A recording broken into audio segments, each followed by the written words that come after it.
Nabulabog ang ilang residente sa biglang paglitaw ng isang babae mula sa loob ng drainage sa kalsada sa Makati. Ano kayang ginagawa niya roon?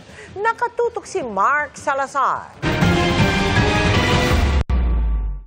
Sino ba naman ang hindi magugulat kung biglang may ulong lilitaw at maya-maya'y buong katawan ng lalabas mula sa road drainage sa napakabising kanto ng Rufino at Adelantado Street sa Legazpi Village, Makati. Sabi ng uploader ng pictures, paglabas ng babae sa road drainage, nagtatakbo ito matapos habulin ng ilang security personnel. Hindi malinaw kung ano ang ginawa ng babae sa loob ng drainage.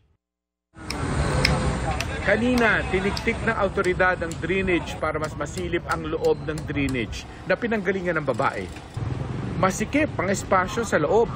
May concrete culvert na daluyan ng tubig pero masyadong makipot para gapangan ng babae papunta sa kung saan mang parte ng drainage system. Nilagyan na ng steel railing ang drainage para hindi na mabalikan ng babae.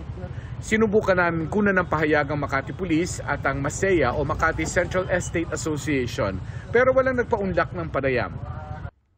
Para sa GMA Integrated News, Mark Salazar, nakatutok 24 oras.